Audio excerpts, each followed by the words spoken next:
All right. Greetings and salutations once again, friends. Presuming that it's actually, Yes, it up is. and I can running see it. again.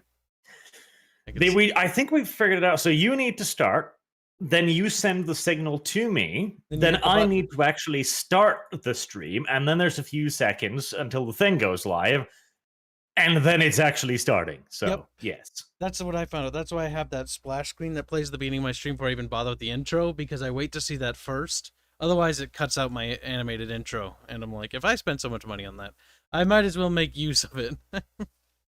It is a hint derpy, but, well, that is YouTube for you. Additionally, God damn it. I think it's managed to launch a second stream now. Has it? What? How? Has it? Go to Hold your on. dashboard, go to content, and go to live streams. Excuse the technical difficulties, sirs and senors and senoritas, and all of these things. Right. I think. Right, there we go. God damn it. This was so much easier when they had Google Hangouts. God, I missed that. You just pressed a button and voila, there you go. And it took a lot of the strain of streaming too. So even my piece of shit internet could manage it. But no, that worked too well. Let's kill that. Much sadness. But sadness aside, our topics for today. We're going to start out talking a little bit about Rome Remastered, because Kyle whinged about that, and he's like, it's very important. I'm like, is it though? It is to me. It's actually See? still, in spite of all the anger I have towards this franchise, it's one of those love-hate relationships. Like, this game, to me, is what kind of like I always sort of just assumed this. And I kind of knew this deep down, but to have it reaffirmed was just, it was not only just gratifying because you're like, oh, yeah, I was right, but it's also like, at the same time, it's like, oh, fuck, I was right. Like, I don't know. After playing Rome Remaster, one of the things that annoys me the most about this game is how much I'm having fun with this, in spite of the bugs, in spite of that it's an old game from 2004, and it has unit pathing problems, and so a slew of other issues, right? And I find myself having more fun than I ever have had in this franchise since any Warscape Total War I've ever played. And that annoys me. And what annoys me the most about this isn't even made by Creative Assembly. Like, they don't even get the proper credit for this, because the development team behind this was Feral Interactive. Creative Assembly, from what we know from people like Republic of Play, nobody that works there anymore knows how to make Rome Total War Medieval 2. Because after the acquisition from Activision to Sega, a lot of those people just sort of, left and went to go work on other projects with other studios and stuff like that. And so that kind of just makes me mad, actually, at the end of the day. Well, that's the thing. One of the reasons why I kind of just don't care anymore. Just pointed this out too. Like, I can't be asked to cover like the Total War Warhammer thing, because it's just another faction pack to me. It's just a $60 faction pack that adds nothing. There's no really cool new like animations or units. They don't feel differently. They're just different stat bars. It's just so bland to me now. And it's been this way for a while now. I've been feeling kind of Total War slipping away from me in this regard for quite a while. Three Kingdoms was one of those little like wake up moments where I'm liking the campaign. The campaign gameplay has got a little bit of that magic back, but I despise the battles. The battles are awful. And when you really then take a step back as well, as Rome gave the opportunity to do, you really start to figure out the reason why. Because it's kind of like odd where you think to yourself, what is this really? Am I just getting old? Am I just getting jaded? Am I just getting sick of the series overall, or that kind of gameplay?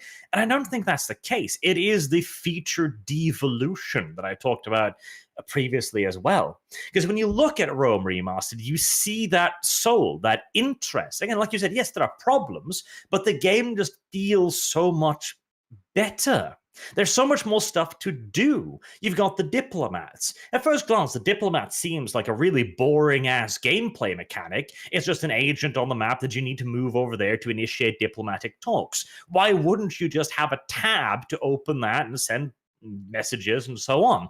But it's another thing. It's a reason to be on the campaign map. Similar with agents, similar with spies, the ability to build spy towers, to build forts on the map, the ability to influence other nations, the ability to get randomly generated traits that makes a degree of sense rather than just having a few dots like, oh, +2 to melee attack. Like, that's bloody boring.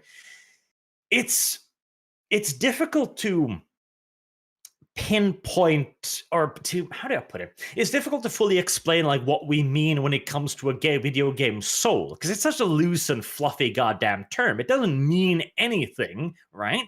But when a game has soul, you feel it. It's everywhere. It's in every iota of the game.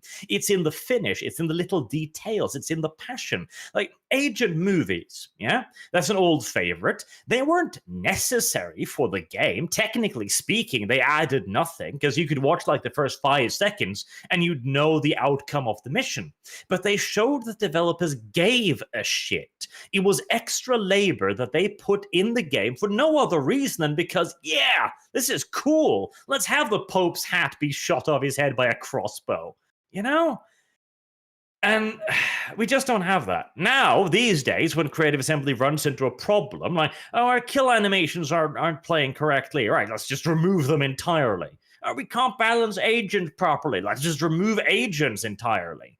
Every time they encounter a problem now, they just cut away another piece of the game, which is the exact opposite of passion, of interest, of going that extra mile. Yeah. See, we both sigh at that. It's just one of those things where it's like the franchise has gained a lot of money and high polish and budget, and has its budget compared to Rome Total War now is like way larger than it ever was back then. But with the increased budget, and sure, they have better music and better, like, well, production quality, I will say, and better sound effects and better graphics.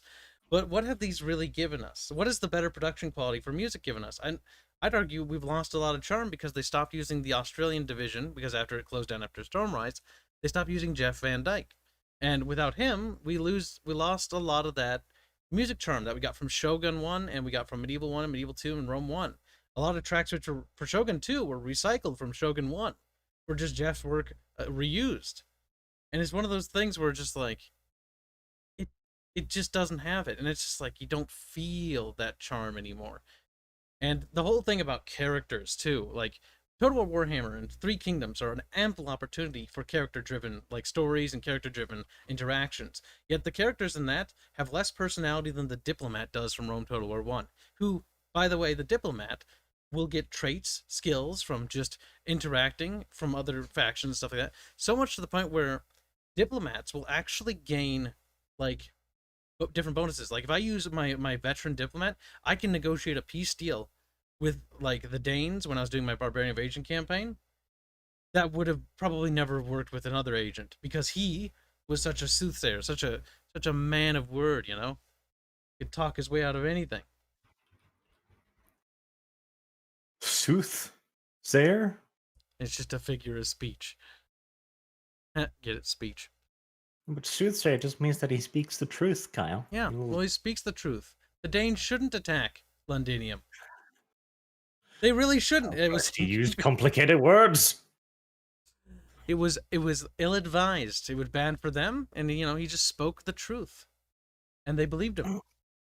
The thing is, like, you have a point there as well. Creative Assembly is now a studio of 800 people. They have probably the single best selling strategy game series now, with all of the various entries, etc.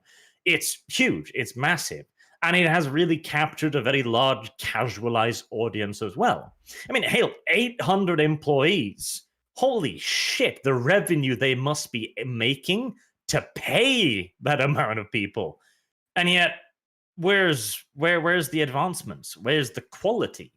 Like, again, matched combat, we removed that. Agents, we removed that. Watchtowers, we removed that. Religion, we removed that. Character personality, we removed that. Hell, Three Kingdoms, a game that is centered around these larger than life iconic characters, Liu Bei, goddamn it, Cao Cao, etc. You don't even get a lore blurb about them. You don't even get introduced to these characters. They just appear, and occasionally there's an event like, would I like to be friends with this guy or this guy? Why am I even fighting like Dong Zhui? Like, what did he do wrong? I don't know. Game hasn't told me. Yep. It's just weird that that for such character-centric IPs like, Total War Warhammer, you'd think there would be cool speeches where Carl Franz was going about the orcs, or when Three Kingdoms, when Dong Zhao, if you're playing Dong Zhu or whatever, and you fight Xiao Xiao, like, you'd think there'd be this like epic, like, that traitorous fucking whelp, like, I trusted him and he backstabbed me. You know what he says? Haha, very witty, very smart. And we all know we knew it was bullshit, but I remember when CA was like, oh yes, character will remember each other. They will have speeches. No, they won't. No, they bloody won't. They've got like 3 or 4 lines which are repeated. And the worst part too is in Shogun too, like the voice actors there are brilliant. But that's because in Japan, voice actors are goddamn celebrities. They've got a quality up to them. The amazing voice acting. Now, granted, I would have preferred a full-on Japanese one as well, because they did do that for Three Kingdoms, but there's no passion in it. And in English, it's even worse somehow. It doesn't even sound like they're trying to sound Chinese, probably because that would be racist, I don't even know.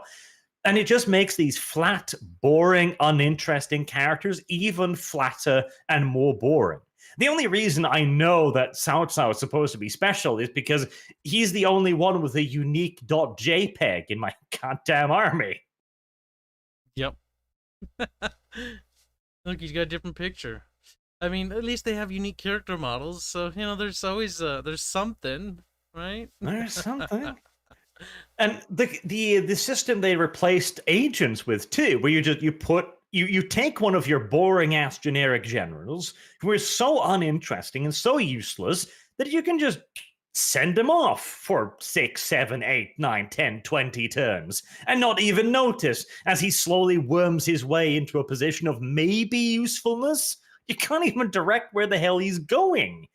And why did we kill the agent system? Again, it's because CA is like, well, we keep making the agents overpowered. Oh, shit. That is a problem. When you overbalance your game, you often remove the fun aspects of it, making it a watered-down, boring mess. See, that's the thing, too. Like, okay, you see this pathfinding often issues constantly in Rome and in Medieval 2 as well. One of the biggest, easiest to use kind of like abuses in Medieval 2, I remember, is there are some castles that have little kinks in the walls so that you've got a wall going past the gate, right? A little U shape. If you put archers on the opposite side of that, then the enemy will almost always try to climb up that wall.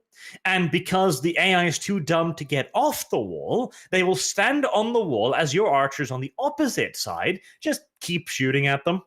And you can wipe out unit after unit after unit like this. And it's dumb.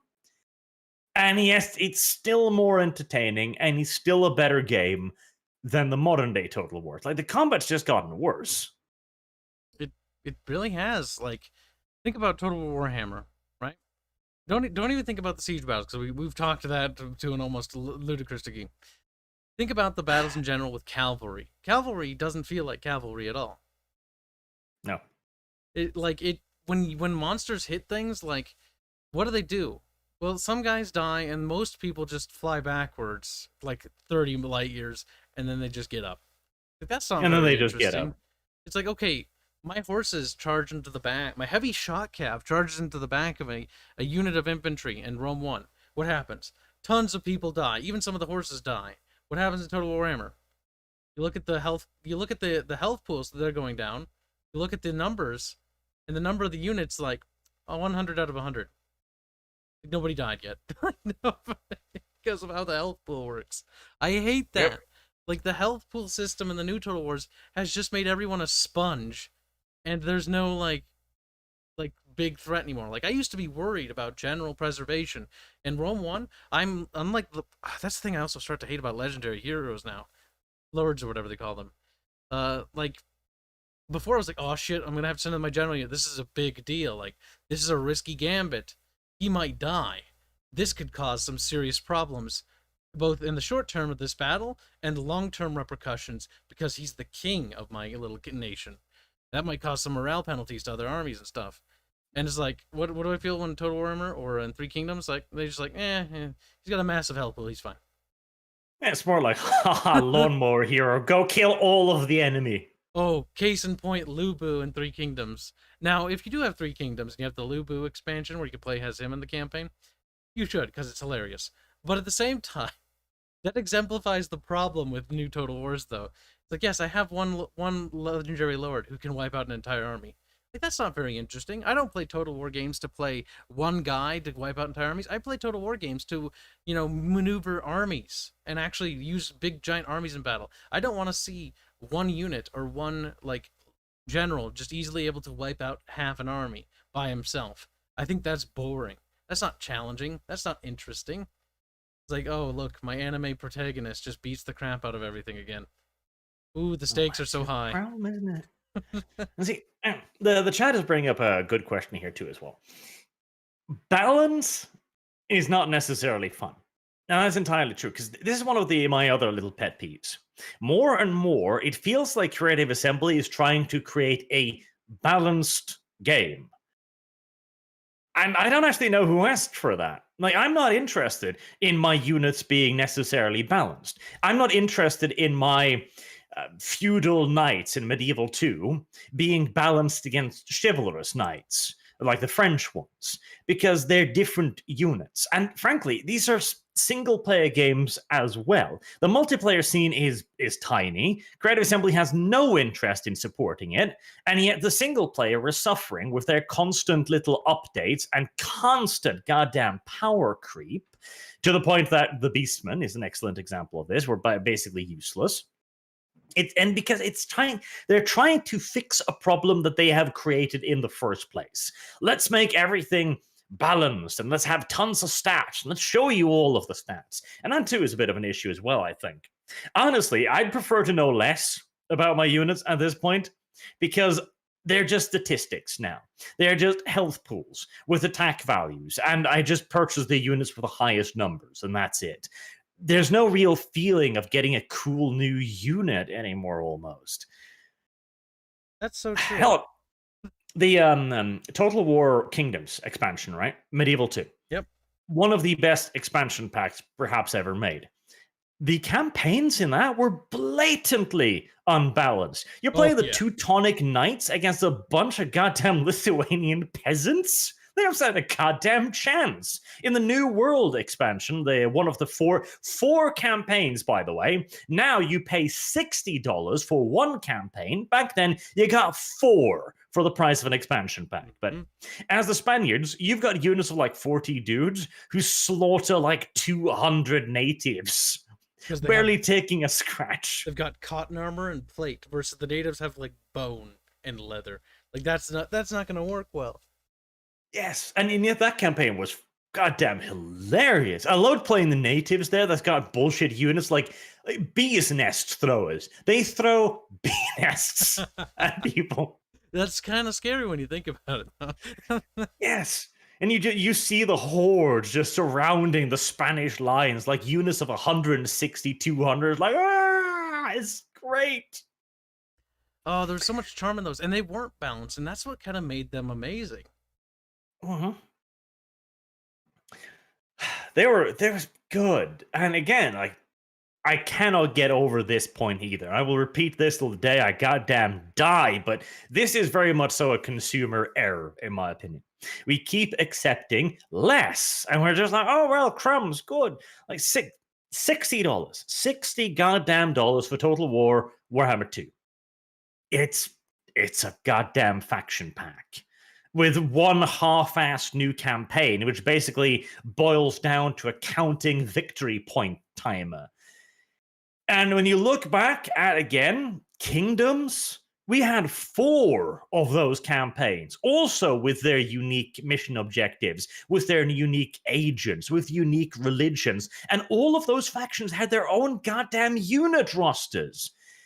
I mean, how many new factions did we get in Kingdoms? Well, in the Teutonic Knight Oh, campaigns, boy. there's, what, 4, I think? In the Holy campaign, there's like 2 Crusading factions, another 2 or 3 Middle Eastern factions. Don't forget Then there were like the 2 or 3. yeah, I was gonna say, don't forget they also have more. off-map factions that spawn in too. If I remember That right. too. It was massive. It was ginormous. It came on like 4 or 5 CDs back in the time when we had CDs. It had 1 CD per extra campaign. Basically, they sold you 4 games for the price of 1. Yep. And yet here we are paying $15-20 for a DLC faction. That is barely balanced and is just garbage. Like, you guys remember Beastman on launch? That's the last time. That's the last time I stopped playing. Was it Total Warhammer? I started like that was the one that broke it for me. Because like I was trying to play the multiplayer battles because I was still trying to have fun with the game. I was like, okay, what if we play like multiplayer battles with friends, and try to just play with the fantasy armies? Like maybe that'll be more interesting than the boring campaign map that lacks any personality and soul, right? Well, here's the problem. Every time they make a DLC faction, of course, being that it's a DLC, what happened when the Beastmen came out? Was it the Gore Bulls with the health potions, if I remember right? Like, it was Yes. so broken. It was insane. It's like, it ruined it. Like, when they do these DLC packs, and they also said, like, oh, okay, we're not going to make any DLC packs that add faction units on top of faction units. Now you need to buy DLC on top of DLC on top of game to get DLC for the other game to make sure you have all the units unlocked. Otherwise, the AI in your campaign will use the units that are in the game because they want you to buy that DLC. They don't really care about the player. They don't want you to have a good, balanced experience, or maybe not necessarily balanced, but a good experience in this point where you're like, I'm going to play, the human, the Empire. But you're like, oh, I'm missing all the units because I didn't buy any of the DLCs, and here they have them, and now they're just, they have an unfair advantage, or they have access to some bullshit unit that isn't fair. Like, that's dumb. Like, especially for the Skaven, if you bought Total Warhammer 2 and you didn't buy the DLC. Like, Jesus Christ. Jezziles and shit. Like, no thanks. Like, no. Yep. And that's the problem too. Like when you start adding in all of these stats, you create the need to balance the game. You have to, because now you've added in all the bullshit numbers. That was what was so beautiful of the old Total War games. The entire health pool, like the speed at which a unit died, was determined almost exclusively by defense. The unit's ability to not get hit. Once it got hit, it had 1 hit point. That is a super simple thing to balance. Now you've got armor, you've got shield, you got hit points, and you might have other bullshit modifiers on top of that, like natural armor, other modifiers.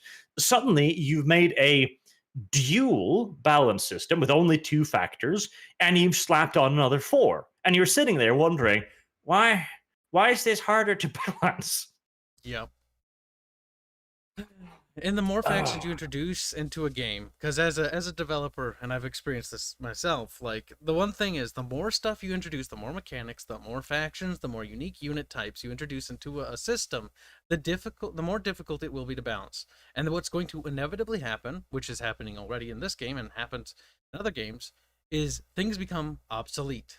There becomes something that is no longer relevant because there's just too many other systems that it can't compete with everything. Not everything will ever be balanced. That's the reality of it. And with Total War Warhammer, that's impossible. There's too many factions, too many unit types for everything to have some sort of equal value or good value. There's always that unit that falls to the bottom of the bin that everyone's like, yeah, that unit is garbage. It's like Rome 1, peasants. Like, you don't bring those into a multiplayer battle because you want to, win. You bring those because you think you're funny or something. That's about it. And again, it all comes back to that lack of interest in making a truly solid product. And it's tragic. And I don't think Creative Assembly is going to be able to turn that boat around anytime soon. Like, the feature degeneration is so deep now that we're overjoyed when they add in like a supply system. Like, oh, cool, supplies. How does that work? You have a bar, and it slowly fills in friendly territory and depletes in hostile territory. There you go. A logistics system. Oh Happy god. now? Oh god. The thing is, the thing is, like, originally when Total War brought in like my units replenish in friendly territories, like, yay.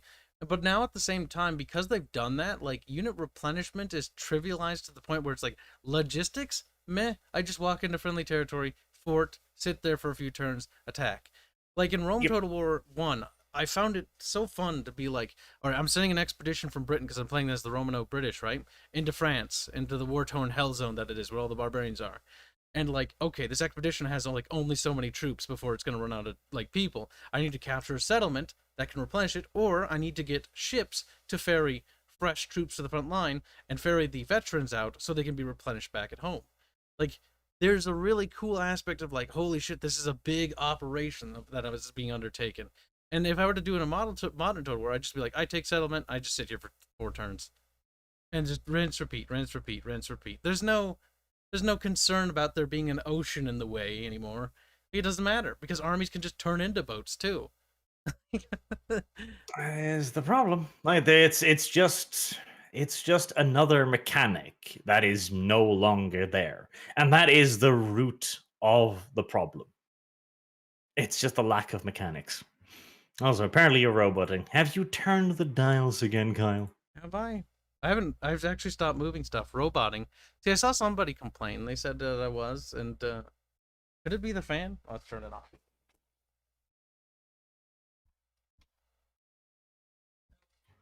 Fan's off, so I don't know if that fixed anything. Well, I'm sure it's Am I lovely. roboting to you? No, you're not. So I don't think it's fine. No, fan's off.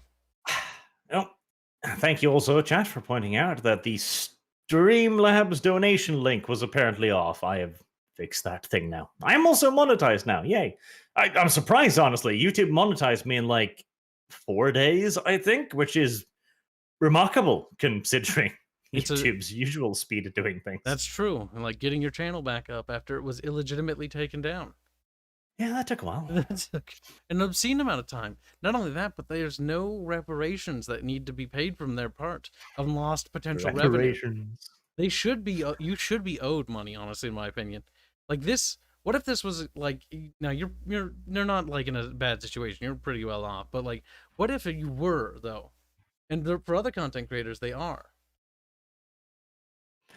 Well, then I guess you're screwed because you're not an employee of YouTube. You're just a thing that earns them money, and that's pretty much it. Now, we could talk ourselves in circles over Total War, and it's just sad state these days. And that again is the thing. Like, I've just kind of lost interest in Total War for a very long time now. So let's get on to the next thing, which is Epic being good boys, right, Kyle? Buying up everything. You keep trying to spin this narrative. He's fucking with me. He's been fucking with me for a long time, okay? Yeah. He's every day, he's like, Epic is basically the good guys. All right, let me interrupt you there before you start simping for CA again. Suddenly everything updated at once, so I'm going to just go over these really quick before we move on to the next subject. Sorry. Pan M on Streamlabs. Hey Arch, wish you good luck with new channel. Nice idea with the Skaven campaign. We need a redistribute peaks, kids. Yes, we do. They will be redistributed. Kyle always wanted to play a Skaven female, and he may yet have the chance. No. Glowy, okay, who boomered the Streamlabs links? Probably Kyle somehow. I can't even control that. That's you. And Glowy again. Three Kingdom would work better as a kaiju game. Lubu grows 50 feet tall, terrorizes ancient China. See, that would be fun, which is why we can't have that. That would be great. Like we need a game where you raise your own kaiju and have it fight other kaijus. Kind of like Black and White, except competent. Oh my god, that would be actually cool. Like I don't government think- develop, like you're playing as some sort of nation state that's developing its own kaiju. That's your form of attack. And you can upgrade it like wings, poison breath, fire breath, atomic breath, etc. Oh yeah, watch it stomp on little tanks and beat the shit out of other kaijus. That's neat. Now that would be a fantastic little game. Dark Draken donated 5 Polish somethings, PLNs. I'm assuming those are Polish long-nosed sausages or something. With no message. Is that a sticker thing? It might be a sticker No, thing. if it was a sticker, you'd see a picture. Sometimes people just throw money, but they don't have anything they Well, want to say, or they misclick. I mean, I can't complain about that, I guess. And in New River, rubles, 100 rubles. Test rubs. So there you go. Rubs. I'm assuming those are rubles. The rubs, thumb Rubs. rubs, back rubs. And thank you for the rubs. And back rubs are always appreciated, of course. 8K. Here, have some money, Slowmaster Arch. All hail the great horned rat. Yes, indeed. The horned rat is a happy creature and will grow happier still over the course of the Skaven campaign, which is tomorrow again as well. Hopefully, 9 CET as we intended. And lastly, Max. Don't forget the unit sizes keep getting smaller. It's supposed to be total war, not total skirmishes. I rather they ease on the graphics a little and give me a proper sized army. I entirely agree. And honestly, I kind of prefer almost the ultimate general approach, like Civil War, where you have pixelated masses and you can instead have units of like 2,000 men. That's true. That's like, computer technology has evolved so much, and yet this is one of my biggest little pet peeves about Total War as well. Just a brief little extra wine before moving on, okay? We are still fighting 20v20 units. Why? And hell no, in Three Kingdoms, you're actually fighting 19 versus 19 units. So we've actually gone down. Progress, right? Progress indeed. But the model count, poly count is higher. I don't care. Like, you've made me so uninterested in battles. I've completely stopped zooming in. Because what am I going to see? If I zoom in, I'm going to see a black orc wave his chopper in the general direction of a dwarf. And maybe the dwarf will just leap up on his feet like, and fall on his back like some goddamn 1980s action flick where you just see him jump off the floor. Oh my god, you're fucking triggered me now. Because like when two spear units clash in that game, I love it because like in Total Warhammer, like when you play as the Empire and you fight another Empire faction, you see little spear dudes poke each other.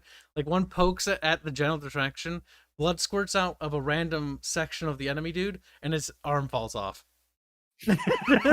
Like what? Like that's not cool. That's not cool to look at all. That's really stupid. At least like poke him. Like you don't have to like have the blood be perfect or whatever. But like if the spear actually hit him, that would be okay, acceptable.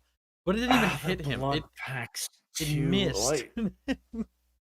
Blood pack. Like I got blood packs when there was matched combat in the game. I understood that. Blood packs in Rome 2 actually look fairly cool. But now that they're not even hitting each other, what the hell is the point? It's just random squirts. Oh my god. I think the last time they tried doing anything with the blood pack and taking a step further was Attila. Because in that one, it's like, okay, there were charred corpses, there was blood. Yeah. And when the armies got sick, they comically vomited. That was so stupid. Like, but at least it was something. At least they were trying to be like, oh, look at how gritty this is.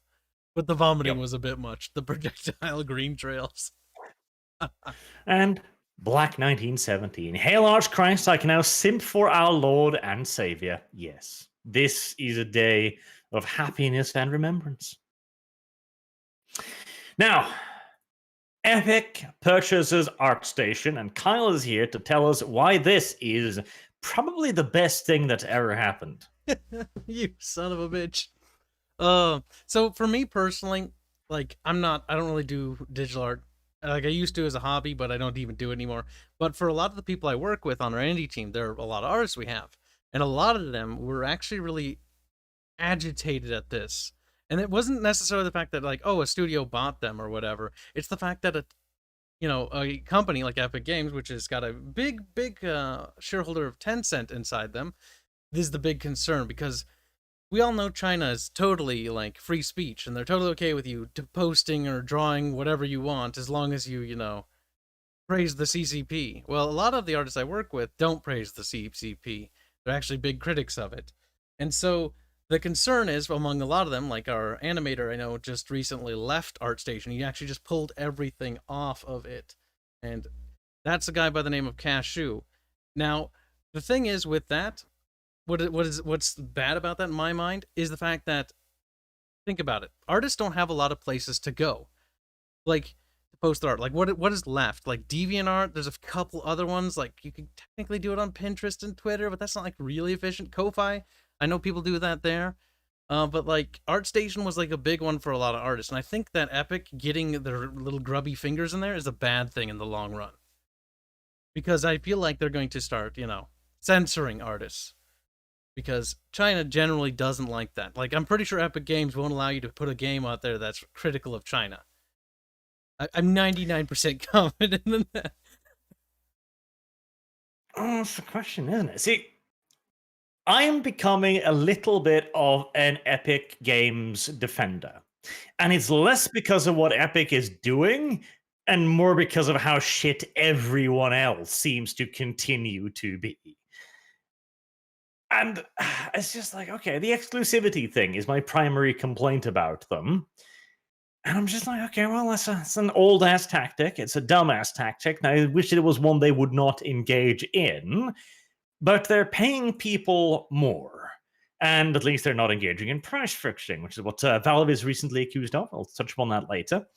And I'm just kind of like, if they had just taken that money, because they've spent hundreds of millions on securing exclusivities, and if they just use that to actually, build a storefront before launching it, I don't think I would ever had a whole lot to complain about them. It's just, it really annoys me because they have all this money, and yet they decided to not use it on making an actually good product.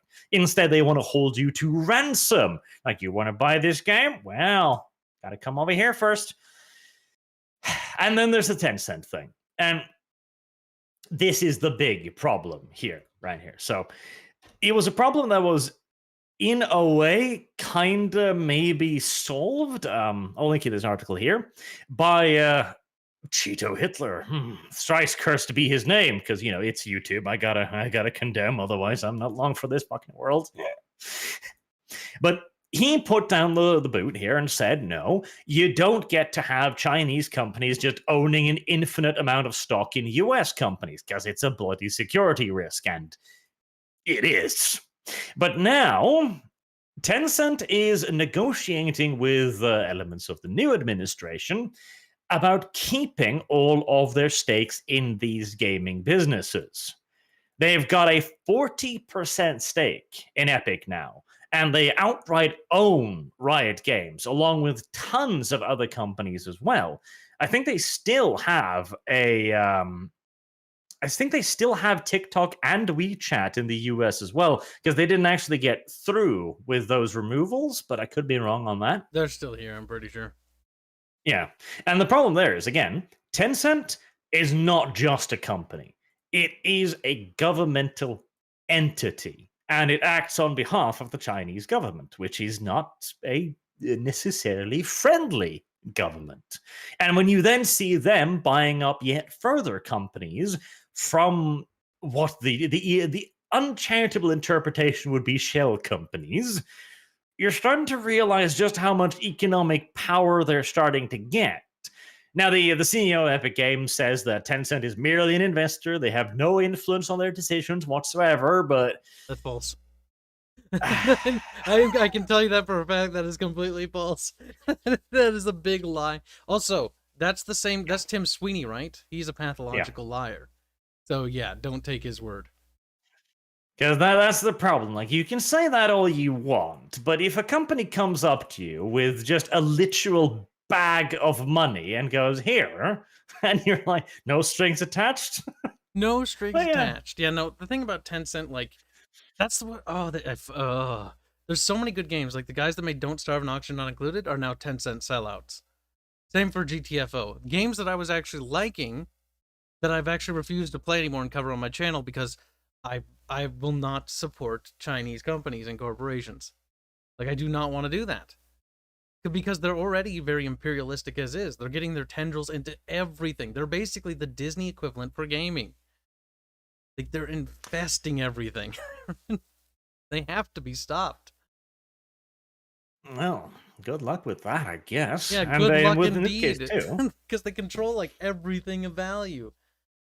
With the acquiring of ArtStation as well, they've just got another major inroad in a different part of the gaming industry as well. Because ArtStation is used by a lot of industry professionals too, Yes. to show off their stuff, to have their portfolios and so on there. And I would not be surprised. I mean, we'll have to wait and see. Maybe we're being overly pessimistic, but I would not be surprised to see some new guidelines pop up. You know, innocent guidelines are you gotta be a bit more sensitive. You know, a little bit more careful in the sexualization and so on, until you eventually end up at the position where we are now in, well, mainstream comics, for example. There was the recent blowout on Twitter over a Spider-Man cover showing a pretty hot MJ, which was then fixed by another artist, basically drawing her as not attractive anymore. And this caused a whole furor. And the thing is, this is now the norm. Unattractive characters in entertainment is the norm. You can look at the latest entries into the BioWare series. Look at recent CRPGs, RPG games. Attractive female characters are becoming very few and far between, and that's not an accident. It's not something that just happens. Oh, whoopsie. I guess we made them ugly again. Yeah, no, that's an active decision. You have to approve that, sign off on it, and then it's like, yep, this is canon. And the art director has to know that as well, or whoever's in charge. Like, I want the character to do this, this, this, this. Like, it's okay to have, like, unattractive, fat characters and stuff like that. But generally, the idea, at least from what I was taught and what I learned in the industry so far, is that you want characters, and you want them to both be good and ugly. Because you need the good characters to always stand out. And generally, the rule of thumb is that the protagonist characters or the mainline characters, even if they're an antagonist, are somewhat good-looking. Because people generally like looking at good-looking people, whether you're a guy or a girl. It's just kind of, like, natural. You don't like looking at this big gelatinous blob unless you're playing a Resident Evil game where you're supposed to be looking at a big gelatinous blob that's ugly. You know? Weird, that. It's strange. People don't like looking at grotesque things 24/7. Downright odd. And yet, we have fixed this problem now. Although, interestingly enough, this is also a trend we are slowly starting to see swing in the other direction again. I don't know. Maybe I'm being overly optimistic, and I feel like I kind of am, but I think we are over the hump, and we might actually be seeing a bit of a return to normalcy over the course of the next, half decade or so. In fact, let me send you one little side article here, which is kind of relevant to this. Okay. Marvel Star Wars variant cover art commemorates LGBTQ Pride Month. It's not even Gay Pride Month anymore. It's alphabet soup Pride Month. Okay. As somebody who knows a lot of gay people, the fact that they throw LGB and then they add a bunch of other shit they just keep making up on there is kind of hilarious. They try to group them up because they're trying to group them into a larger population. Because the thing is, they're a minority is the reality. And whatever, that doesn't really matter. But the thing is, they want more people, so they can be like, oh, this group is underrepresented, but there's like only 12 of them. So like, throw another letter in there. Oh, that's 13. Another letter. We need it to be a larger section of the population. We just need a bit more people, okay? It's fine. But if you scroll down a little bit and you look at the variant covers, right? They've got these little links there to the characters' pages. Let's take for example the pilot Irike Quell. That is a very dumb name that I do not approve of, but oh well. And so you've got this picture here. You can show that on screen. That's her Wikipedia. So that's like the official Star Wars thing of how she looks, right? Okie doke. That's more of the classical kind of slightly ish, like not unattractive, but also like very androgynous style character that has become so very popular these days for some ungodly reason. And here is the variant cover. Okay. Is that not a pretty goddamn massive difference? It is a colossal difference. This one is a little bit, well, definitely more feminine by comparison to the previous image. Like this one looks like a cheeky, attractive tomboy kind of style, you know? Oh, wait. You forget. Remember, tomboys are just trans. Okay. The attack on. I reject. I reject this. Don't forget that Western society now attracts women who still happen to be like boy stuff. If you're a girl and you like male things, then you're just trans. This. Because we must be imperialistic in all things. I reject this. You can reject this all you want, Arch, but it's inevitable. They're converting them into trans female to male, and you're just gonna have to deal with it. Like I reject. I can't reject any harder. Okay, I just can't. But this is one of my point too. Like this, granted, this is their whole little LGBT nonsense thing, and Lando Calrissian is now a gay character. By the way, I know nobody knew this, but what? There you go. It's fine now. It was implied. Oh yeah, he's at the bottom. Okay, whatever. That's so stupid. But retcons aside, retcons aside. Suddenly you have Star Wars, the goddamn Disney property, even if it is for a cringe campaign, having tons of variant covers, all with attractive females? What? Disney? Did you fall and hit your head? What's wrong? It's weird, but in a good way for bloody once.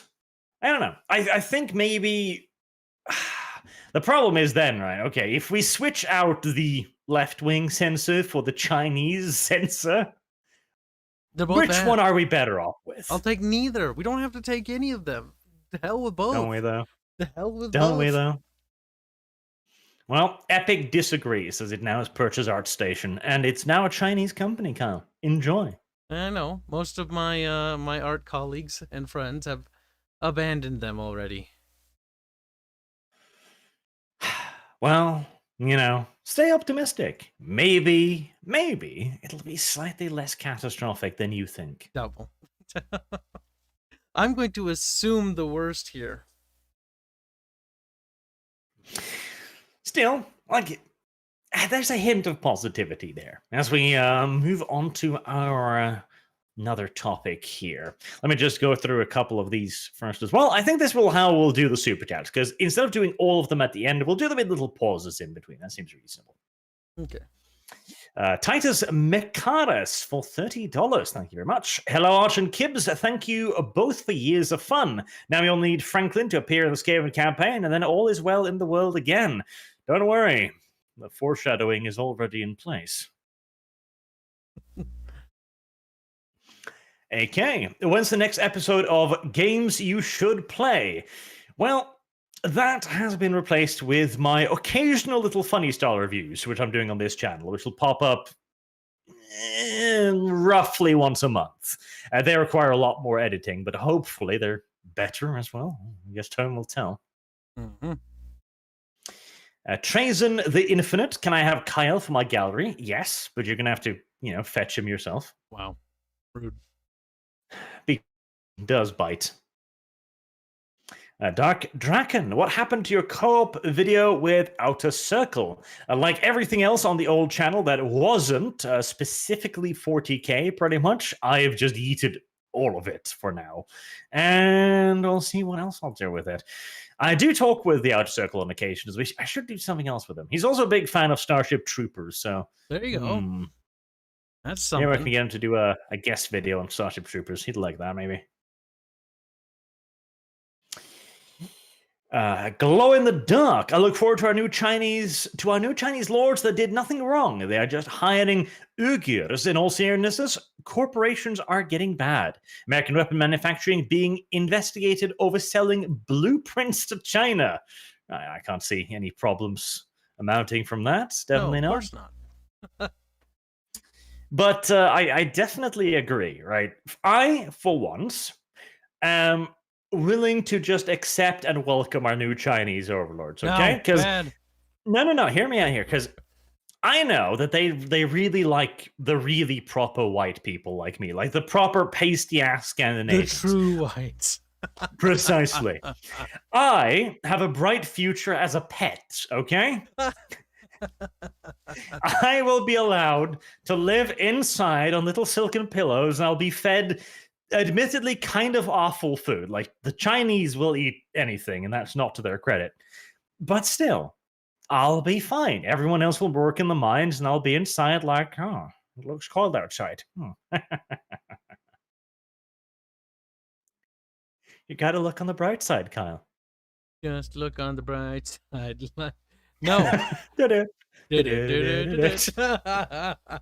Oh, thank you, Monty Python. We have so many gems from you. Don't worry, they'll be censored soon. Soon. I mean, they've already started, so I'm sure they'll continue. Titus Mechanicus again for another $30 for the same message. It looks like accidental reads. Hello, Arch and Kibbs. Thank you both for years of fun. I look forward to many years more. I only need Franklin in this gaming campaign, and all is perfect. Again, Forrest will appear. I have laid the groundwork. Franklin always appears in every campaign. It's kind of like a staple. Yes. Though I'm going to have a little bit of fun with Ketchup's pet first, because I do like having pet classes, because it allows me to do derpy things with It allows you animals. to torment the people that control the pet, just like Nerfy and Lurking Hunger. That walrus would not listen to him. That's why Franklin became so legendary. Remember the friggin' scene where he smacks the radio out of the building and is dangling, and they're trying to like grab it because like we need to communicate with the command. It just makes things better. That's what it does. Glow in the dark. Oh, that was the one I look forward to a new Chinese overlord. Me as well. Back in 1917, this is why they hate anime. They can't gain control they want because studios refuse to listen to them. The fans and community are actively pushing back against them and winning. All they gained control of is voice acting. And even then, not that much either. Like, the base Japanese, I gotta give it to my Nippon Pon brethren. They know bullshit when they smell it, thank God. Though, they are beginning their long march through academia, as Netflix is now sponsoring people going through animation school in Japan. God damn, I hate Netflix. Hey, don't worry, just a little bit of corporate imperialism. I used to never believe in that stuff until I started seeing things from Amazon and Google. And then I was like, oh my god, this is real. Granted, not It's because back in the day, they weren't that big. Like, even Google was like a large company, sure. But today, they're not a large company. Today, they're governments. Soon they'll have their own armies to enforce their laws. YouTubers will be sent to bloody gulags. Surprise me. You will produce Google-approved content, or you will die. Black 917, even then it's only English voice acting. Ah, that's right. Yes, I have seen them rewrite some scripts.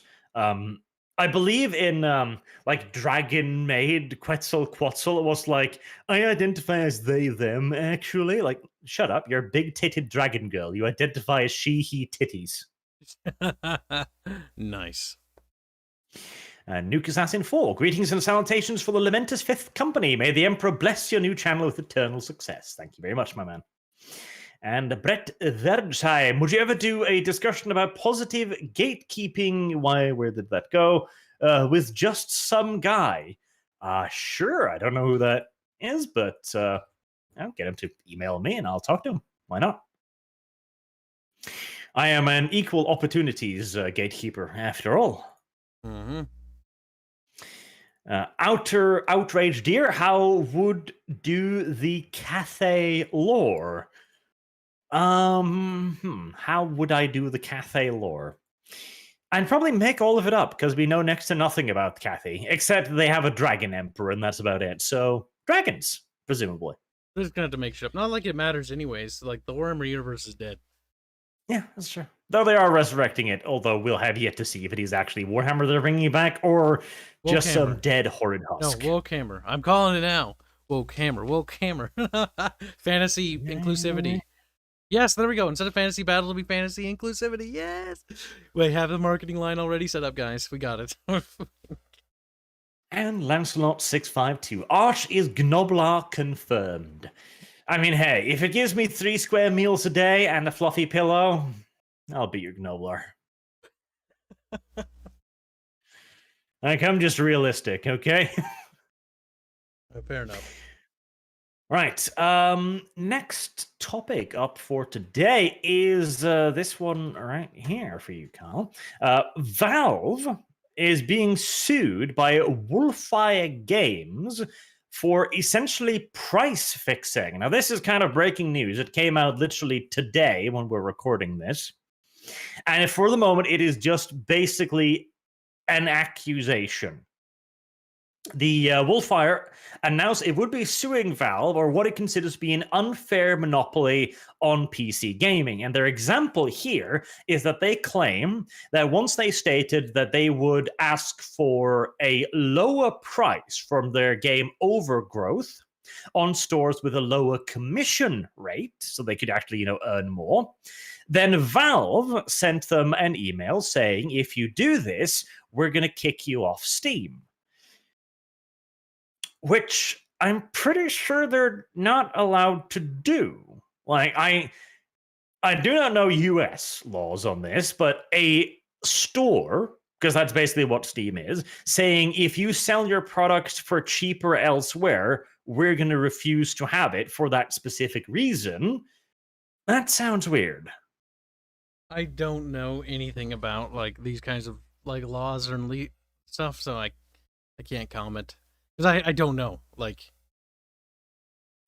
yeah, I have no honest idea on the legality of it. Now, what they're suing them for too is monopolistic practices. So, kind of slightly-ish, kind of the same as the whole Epic and Apple thing. mm-hmm. Which, again, the problem here is this is a weird situation to be in. Because how do you define a digital monopoly? Because Steam isn't the only digital storefront. It's digital, so it's not only in America, it's not only anywhere, it's bloody everywhere. And you have the option to go on Gold Games, to go on Origins, to go on Epic. There are options. And yet, at the same time, you've also got to agree that Steam is the biggest one by such a margin that for many developers, it does kind of feel like the only platform. Because if you're not on Steam, you're cutting yourself off from like what 90 without plus a doubt, percent. without a doubt. Like I can't imagine publishing our game and not going to Steam. Like to do that would be, it would. I'm not sure if it'd be suicide, but it would basically like limit your exposure to such an absurd degree. Let's say you published a Origin GOG and Bitch.io, whatever it's called, and then itch.io. Yeah, that's the one. And then what's the other one? Epic. Let's say you published all those ones, right? Even let's say you somehow get in the Activision Battle.net store, okay? You still didn't get on Steam. Like, whoa. Like, that is so bad. Like, I can't imagine. It'd be like publishing your game and then just publishing it on a website that you don't tell anyone about and expecting it to sell well. Like, no, I'm honestly of the opinion here that Steam shouldn't... These vendors have too much control to the point where they can I don't know. They can really hamstring a company to the point where they can be dictatorial and tell you stuff. Like, if they told me, like, you need to cut out that in your game because it's not pro CCP or whatever, or pro whatever, like, what do you do? What do you do? Because you cut it out, and then it's like, okay, you've compromised your vision, or you stay true to your vision and you keep it in, but now you don't go to Steam, and you've lost how many potential customers? Because the thing about selling your game is it's all about touching as many pools as you can. So even if you're not going to use Kickstarter, it's good to put it on Kickstarter because that exposes it to more people. Because a lot of games journos and a lot of news outlets aren't going to cover you if you're not super woke and you're not going to buy into that shit. you get ostracized. And when you get ostracized from like the mainline media, how do you promote your game? You don't. You kind of have to rely on others to help you, like YouTubers, and you got to really scrape the bottom of the barrel, and that's kind of scary.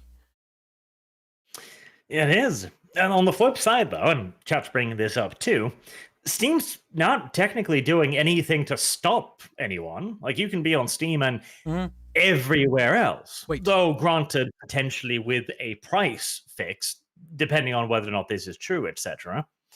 So, can you even, like, how... This is the problem with the digital monopoly, right? Because if you're selling a digital product, it's just a series of code. It's just a series of data codes, and it's not a finite product at all. There can be an infinite quantity of it. You can have a limitless number of copies of Red Alert 2. So how the hell can you have a monopoly on something that is infinite and available anywhere? It's difficult. This is the problem, like, when it comes to law, because I work in anti-piracy stuff. Like, when it comes to a lot of these laws and trying to quantify, you know, certain digital things, like, okay, well, how much is being stolen? Because, like, the FBI, for instance, will look into a case of, like, piracy, and they'll be like, well, we don't know. Like, it could be billions, it could be trillions, or it could be nothing. How do you quantify it? And that is the serious question. That is the serious problem. Because you really can't. And a lot of, when it comes to, like, the federal stuff, at least for the United States, and in some cases Interpol, when we worked with them, like, the understanding is like not there yet. It's not fully developed, because the internet, even though it's been around for a couple of decades now, or quite a few decades now, is still new, and it takes these bodies a lot of time to catch up to what's going on the internet. And that's kind of what we deal with on, like, a day-to-day basis. So it's always one of those things where it's like, it's super, like, weird, because it's like, you'd think people would know, like, oh yeah, no, of course the FBI knows. And then you talk to them and they're like, they don't know anything. And you're like, now you're scared. Because they don't understand. This is a new medium in which products can be purchased, exchanged, and sold. And it takes a while for these institutions to catch up. That's true. Again, the thing is that often people don't realize it's just how brand new the internet is, and digital products in general. And it's very difficult. And I think it is a good thing that we are starting to see cases like this. In this case, I don't know. Like the Epic versus Apple thing, I think Epic has a much better shot, because Apple literally has control over the entire platform. Like, they are the platform. They own the platform. You could definitely argue that's a form of monopoly, considering you can't get a bloody iPhone without one. But Steam, that one's going to be a lot more difficult. And I think through cases like this, we will eventually start developing something that resembles a framework so that people know how they're working. And it also comes into the whole thing where how much power is too much power. In the case of Valve, though, Valve doesn't do anything. They're just a company that sits there and rolls Gabe Newell's ass ever fatter on his private continent in New Zealand. Oh, damn. Like, I don't have a problem with that. That's just fine. They're not Google. They're going to, oh, no. We're going to have inclusivity documents. Disney apparently had it leaked recently that they've got a huge cultural inclusivity document, including stuff like how to talk about race, which is like, oh, God. I see Mussolini was right. That's weird. It's weird how they adopt the same tactics that fascists do. It is strange, and yet here we are. Oh, God. See, that is a complicated little issue right there. Still, I think it's good that they're at least making the accusation. You know, they're suing them officially, Valve, or what it considers to be, quote, unfair monopoly on PC gaming. And now it needs to try and prove that in a court of law and try and put forward their argument as to what constitutes a monopoly on a digital platform. That's a weird one. That's a very weird one. But it's honestly something that needs to be figured out. At some point, yeah. It had to be. And hopefully we'll figure it out this time. Well, who knows, though? Because these court cases can either define or really break these issues and cause problems down the line if they're not handled well. And I wouldn't mind seeing Valve get a little bit of a kick to the nose, honestly, because more and more the 30% commission thing, it's not good. Now that It's Microsoft massive. have followed Epic with their 1288, it's a much better split. It's a much better split. And hopefully, it will also lead to these studios that haven't yet been corrupted by complacences, shall we say? Complicity? No. Complacent. English. No. Aaron. Kyle. Help. Complacency? Yes, there you go. Okay. Like Creative Assembly, will actually take that money and continue making the games they're passionate about, which will give us way better products.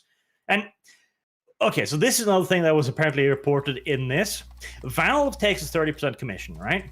But if you earn them $10 million, they'll decrease their cut to a mere 25%. Yeah, like, honestly, like, personally, from my own preferences, like, I'd rather be put on a platform, and I'm going to put my game on every platform, even if it is 30%, but I would rather have more of that money. Because I, like, you know, we put a lot more effort into that game's development than Steam did. Like, I'm like, sure, Steam gives us like, okay, we can use their forum tools, we can use the workshop and their cloud integration stuff. Sure, okay, yeah, 15-20%. But 30%, come on now, that's like the 30% of our like work there. Like, you didn't do that. You didn't do all that. You did a little bit of help. Like, you did the littlest bit. All the heavy lifting, all the writing, all the game design, all the coding, all the artwork, we did that. You didn't do that. 30% is way too much. All you did was provide a storefront.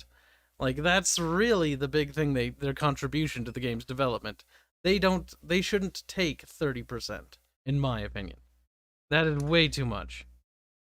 They shouldn't. And yet, they do. Fork it over, Kyle. Give. Gonna have to, sadly. It's not much of a choice. It is not much of a choice.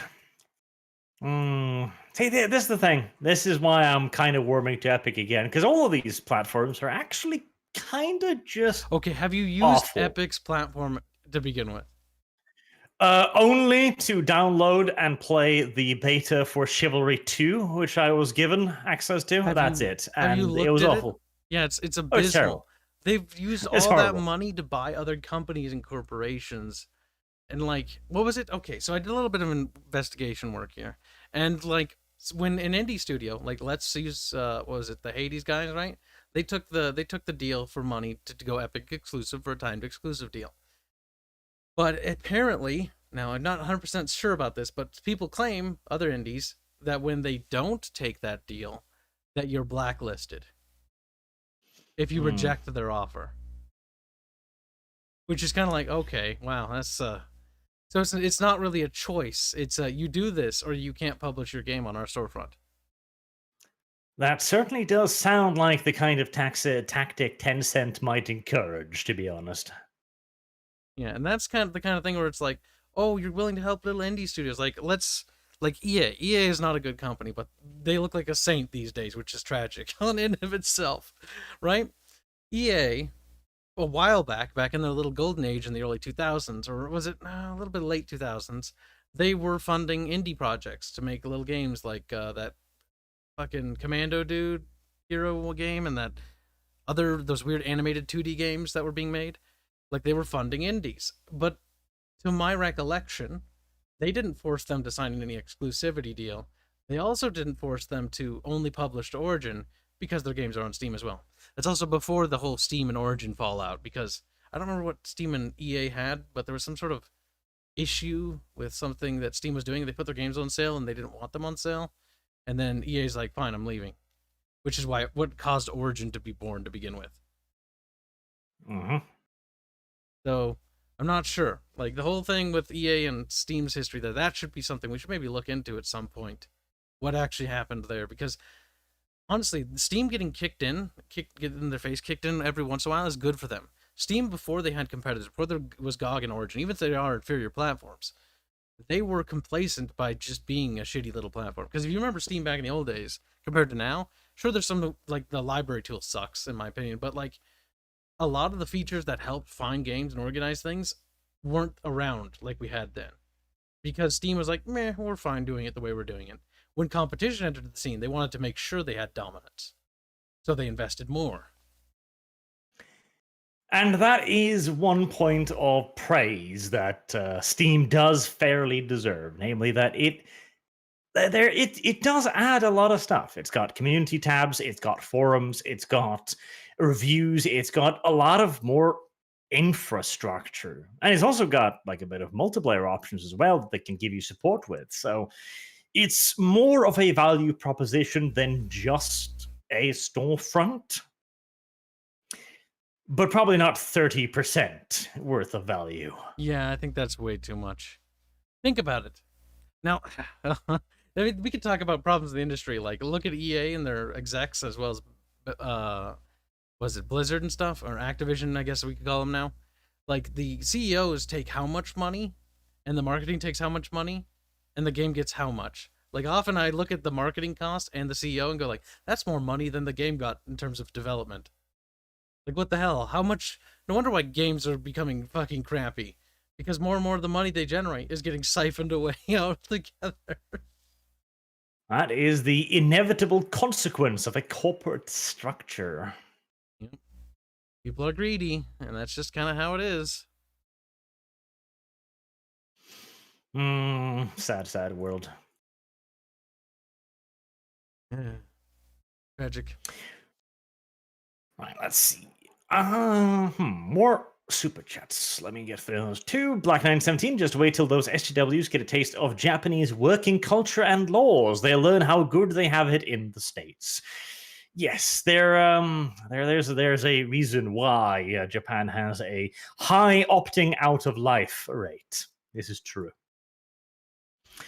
Oh, what was that? That was in Japan. I don't remember where this was, but there was a bridge that people kept jumping off to, fix all of their problems nice and quick.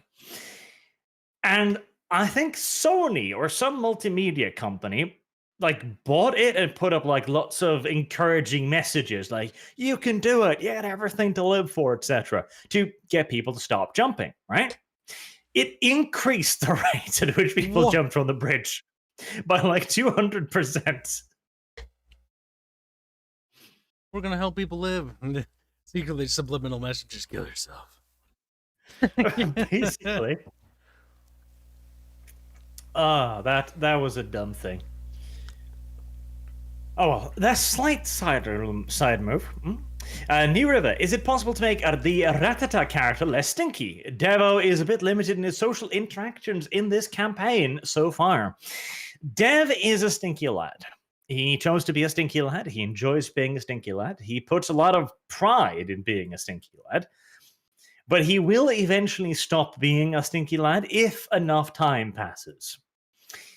But his fellowship is still awful, so everyone else will probably still consider him a stinky lad. Yes, there's a reason. His fellowship, if we're going to talk about stats-wise, Dev should have tape wrapped around his beak for being... Or just we cut out his tongue. That might actually help the campaign, if anything. Just have him speak through sign language and gestures. See, that could be funny. Then he'd have to, narrate it. Okay, we're cutting out his tongue, Disco. This is going to make it more fun. He'd be like, all right, so I gesture like a bird. And Arch is like, so you want to, fly away? He's like, no. This could be good. This could be the worst decision ever in terms of RP time. It's or the best. That's true. AK, how long until all out of production Warhammer sent skyrocket in price like verboten Dr. Seuss books? All of the old lore gone the way of the squats. I wouldn't be surprised.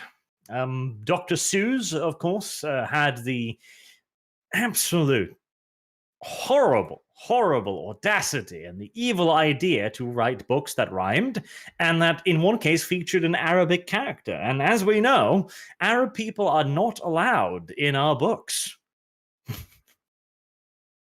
I do like how we have arrived at this point. I tell you, man, the horseshoe is real. At the very least, it seems like it's bloody real. Below it, talk about private armies by corporations. A guy drank water from fountains. He got banned for life with official paperwork. By end of day, Disney security followed him all the way back to his house. Nice. I mean, Disney does have a security force. Let me just point that out. Okay, we're talking private armies here. Well, Disney does have a security force that wanders through their parks. They've even got these beautiful little fucking badges with Mickey Mouse ears on them, which I love those. I love those to death because is that not the most cyberpunk bullshit you have ever seen? You know, can you not imagine just like a stormtrooper dude beating an old woman with a bat with a little Mickey Mouse emblem on his goddamn chest? Oh, it's lovely. It's hilarious. We need more cyberpunk, not less. They've even got like little drug dogs, which also have like Mickey Mouse harnesses. Just imagine one of those things clamped around somebody's upper arm as he's screaming, and Mickey Mouse is on the side like, huh? Oh. We need cyberpunk. We need cyberpunk. Let's do cyberpunk instead of Fallout, okay? I like cyberpunk better. Okay, fair enough. Corporate dystopia, here we go. Yep. Kybercat, when I buy Kibble's game, my review will be positive and only 2 words: breed Kibbs. I didn't expect it to say that. Better not pussy out. See, probably no one will understand. That's the sort of sad part. Or if Kyle actually finishes making his game, which seems unlikely considering everything that's happened so far. Rude. And for some mystical reason it becomes popular, then all of this will be in one of those retarded little source books. You know, the making of the Star Wars movie, where they write like, oh yes, that one time Luke Skywalker puked himself on set or something. Yeah, something stupid like that. And this will be an anecdote, like, yes, the game's creator Kyle used to be known as Kibbs, and there was a meme, breed Kibbs, of his cheeks, and there was a little peach and things. There's peach and bread was used in bread. And meanwhile, in the dark far future, people are like, what the hell are they talking about? Because lingo changes through time, right? You read old books and old commentary on things, and you're like, are these people retarded? Our ancestors will look back at us and go, they were retarded. And the worst part is there's going to be a lot more video evidence of it too. Because YouTube, thank you. Assuming it's we'll arrive at our cyberpunk dystopia and people will be reading that like, what's a peach? My corporate overlord does not allow me. Disco says, oi, the ArchCast at the Bickering Bunch now has a disco. Look at that. We has a disco. We should work her to death. We should. We should. I'm already in the job of doing that. It's Me fine. too. Disco, you don't he have still one. has too much free time, though. You know, keep coding, Disco. Don't stop. Ah, that's a good point too, Chad. Then his family will deny that ever happened. Like 50 years after Kyle is dead, his family will be desperately running defense on this. Like, no, that didn't happen. That's fine. Our glorious ancestor was far too honorable for such things. Just sitting in front of a picture, like a painted portrait of Kyle at like 80 years old over the fireplace, looking grumpy as fuck. I wish the kids would let me out. You're assuming I'll become like ridiculously successful here. It's flattering, I assure you, but I doubt that. Somewhere else, there'll be another picture. Kyle at 90, 5 seconds after he was told by his best friend Arch, "I bought your company and sold it to Disney." There's me clutching my chest with having a heart attack. That was right before he died. That was right before he died. That would be terrible, though. That's also when we realized that he wrote all of his inheritance out to Cheeks. You just mentioned something that's kind of topical, the whole fucking buying out my thing and selling it like a piece of shit, right? So you hear what's happening with the Tolkien estate, right? Disney's now investigating getting it. They're gonna rape. I have heard a little bit about it, but tell us. So from what I read, because the son of Tolkien died, and he was pretty adamant about defending his father's work. Disney's now trying to poke at the Tolkien estate. Now, we don't know a lot about it, but the thing that it just makes me unnerved, because, like, the idea that Tolkien's work has survived so much. It's been butchered here and there, like Shadow of War, the video game, did a really awful portrayal of it. And there's been other things that have butchered it, and the fandom is awful and cringe. But the whole, like, idea that Disney will touch this thing after this guy's been gone and it's been able to survive this long is like watching somebody tear down, like, some, like, relic of the past, like some great Greek god statue, and watching them piss on it and smash it to pieces. Like, that's a relic from an era that it has now gone, and now they're gonna defame it. Like, Lord of the Rings re-release, but now inclusive. No. Like, Tolkien probably wouldn't like that. And I do believe we should respect the original author's works, regardless of their political and racial views. I think this is a good idea. Let Disney have it, because Lord of the Rings doesn't deserve to be the only fandom that escapes this hellhole. No, let them suffer. I like this. Look, GW asked for this to happen. Tolkien didn't ask for this to happen. His son didn't ask for this to happen. They fought against this very thing. That's what makes it tragic to me. GW and Blizzard welcomed these things when they happened to them because they admittedly and openly sold themselves out. They invited that shit in. Well, meanwhile, the Tolkien estate has resisted it actively. Let's see. Tolkien said that Walt Disney was a cheat and his movies was disgusting. J.R. Tolkien felt, quote, a heartfelt loathing towards Walt Disney and his movies. Right. For them to be purchased by Disney is not only disrespectful to the author's work, but is also borderline inhumane. The idea that IPs can be bought and sold after the author's death over and over again is some corporate dystopian hellhole. Like, honestly, my own work, like, I don't want, like, when I die, like, it should just be open. Like, it should be gone. No one should be able to mess with it anymore. It should belong to everybody. I don't care. I'm dead. I made my buck off it. No one else deserves it. Like, the same goes for Tolkien's work, the same goes for GW's work, the same goes for Blizzard's work. It goes for all of them. When the original authors and content creators or whatever are gone, they shouldn't be able to piss all over the corpse and purchase that. That is inhumane and disrespectful. Like, the idea of it is repulsive. And yet here we are, where this shit's not only okay, but it's just the norm. Nobody even bats an eye at it. It's like, oh yeah, Megacorp buys some guy's story who's been dead for, 100 years or a couple hundred years. Like the fairy tales that Disney has copyrighted, which is illegal in my book. But hey, the thing is, like, that shouldn't be right. You shouldn't be able to, like, was it Snow White? Like, you shouldn't be able to, and Cinderella, Disney can't own those things. Those things were made by people who have been dead and didn't even know that Disney even existed. And yet they own them exclusively. That is a problem. That is a problem.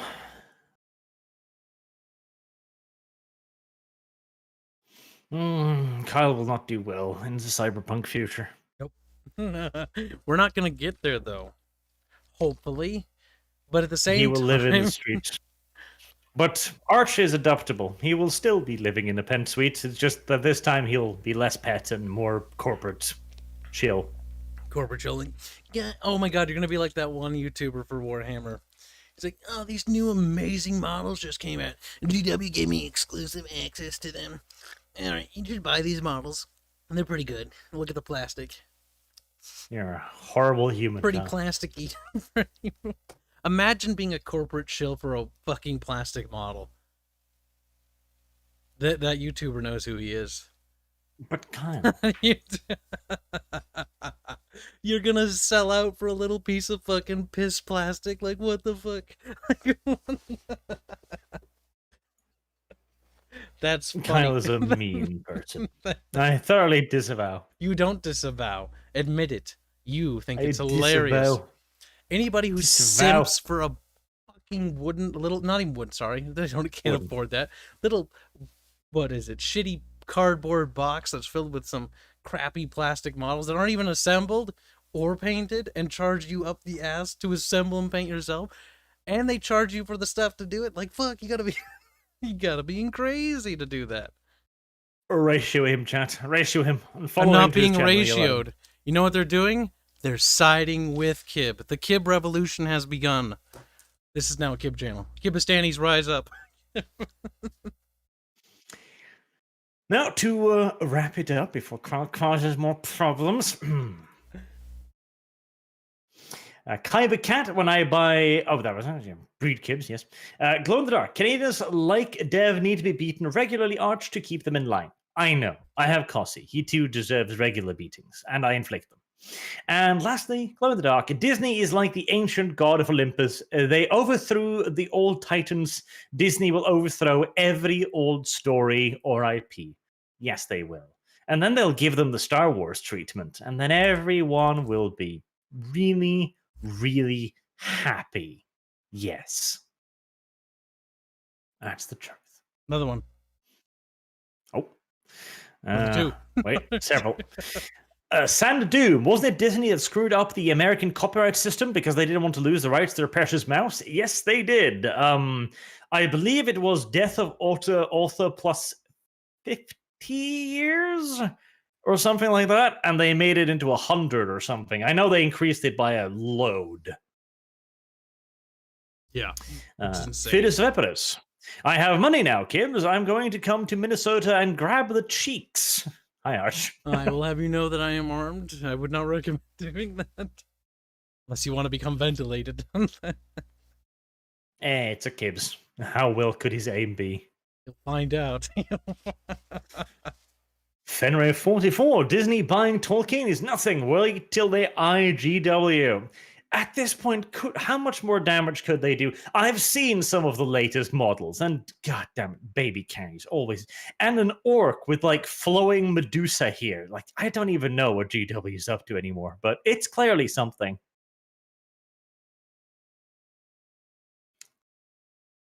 That's sad. It is.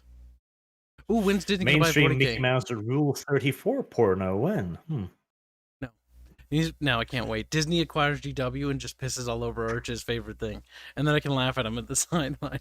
Be like, by that, I'll probably already have fortified my own little 40K. So like, nope, it stopped here. Screw you. Mm-hmm. I mean, fuck. Like, you might as well just make your own 40K. Okay, any lore beyond this point is not lore at all. Yes. Right, again, where I'm going to try and keep these to a shorter length. My original hope was like, we'll do an hour, tops. Cool. That's never going to happen, apparently, but, you know, we're not that much over. So, thank you all very much for watching. Thank you all for the super chats also. It's great to see. It's great to see. It's good to be monetized again. Isn't that lovely? I expected it to take like a month plus, but... you know, YouTube recognizes who their true stars are. No. How long did it take you, Kyle? A month? A month to get monetized or what? Yes. Dude, it took me like fucking years to get to like 4K. Like, you shut the fuck up. You're like, I'm gonna make a channel. And then, oh my god, okay.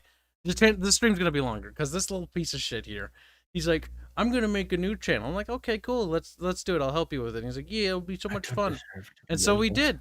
And then he's like giving me shit this whole time. Like, look, I made, because I gave him a little bit of shit. So I'm like, haha, baby YouTuber Arch, because he's a smaller channel than me. But it didn't take long for that to change. And then as soon as it gets to like 18K or 17K or whatever it was, he's all like, oh, look at that, Kibbs. I made a channel in like a week and I'm already have more subs and I'm monetized, and you have made a channel for like 2 years and you're at 4K.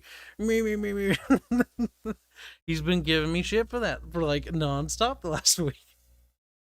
It's because it's fair. Plus, I've been plugging you in the highlight stream videos, which you should all go watch, by the way. They are fun. They are directed and edited by Discordia and her cats, mostly the cats, probably. Yes. And you've gotten like another 1,000 subs out of that. So you shut your mouth. 100. You owe me everything. But yes, Arch has been pretty helpful. Discordia's got a lot of material to work with, because Arch and I found this really fucking kick-ass game yesterday that Arch suggested, so Arch gets credit for once. For once! Once, He always. suggested Barotrauma, and we streamed it yesterday, and it was hilarious. Like, I think that was the most hilarious game I've ever played, I think, in my entire life. I think that was quite funny. That was funny. I highly recommend you go watch it. We had all we hurt our tummies laughing. It was good. Oh, God. Oh, you gotta look it. See, I get credit for that, by the way. These super chats are because I extended the stream. Spartan 117 QZ, and that looks like a picture of a male Nekomimi. I do not approve. I disavow thoroughly. On the topic of plastic models, laughs in 3D printer. Yes, indeed. 3D printers are kind of good, and I wish they'd be advancing quicker, honestly. Oh, don't do that, YouTube. Don't do that. Reverend Norse, for his inferior Swedish kroner things, would be okay with Cyberpunk if we got the augmentation as well. If we don't get that, why should we tolerate this shit? Well, you'll tolerate this because the Mouse's bully boys will be outside your door with Mickey Mouse-shaped batons. I'm going to break into your house and be like, here, we heard you talking shit about the mouse. Mickey Mouse Incorporated fucking bruise marks, which they'll charge you for, by the way. Probably. Well, that's a copyright infringement, son. Another one. That's another copyright infringement. Those burn marks. They brand you with the mouse. I wouldn't be surprised if that's happened somewhere. 1,000 a year from now, after the rebellion, people will look back and the Mickey Mouse brand will be viewed as the swastika of our age. My God. I don't know why, but you just reminded me. Do you remember a while back, feminists were getting themselves... Or no, not feminists. People who were pro-vegetarian were branding themselves. Were they? Yes. There's a video of it. Like, they're like branding themselves in public. And I'm just going like, okay, you've got that burn scar for the rest of your life now. And what did you do? Like, I'm going to go out and have another steak anyways because this is hilarious. Like, you caused me to buy more meat. I hope the burn was good. Yes, but people were branding themselves. It looked extraordinarily painful, though. Holy shit. Well, if you can't brand yourself, what can you do? That's honestly fair. Like, well, there's no other really options, frankly. Sandoom, the stream shall never end. Continue Kibbs' suffering. Kibbs still owes me Dota. That'll be enough suffering for him, I think. I'll just keep putting that off. We got Barotrauma to play now. That'll be at least a year. I think Dota will be good, yes. And Black 1917, Kyle, the only reason Kyrgyzstan still stands is because even China fears the rampant cannibalism caused by your inability to maintain even the most basics of an economy. Look, economies in games are hard. I go negative all the time. We do need to play City Builder together, Arch. You'll see. You'll get to experience what it's like to send foreign aid regularly. Or let's listen to me whinge.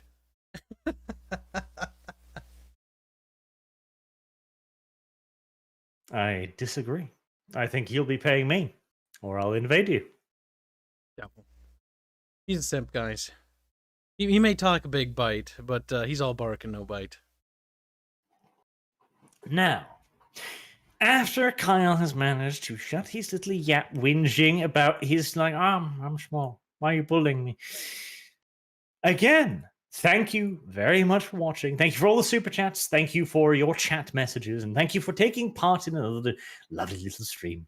Again, if you do have any suggestions for interesting things you'd like to brought up, you can DM it. That's the word, yes. I hate the fact that we have these words in our vocabulary now with like DM is a word and people know what it means, which is annoying. Anywho, you can DM it to me on my Twitter and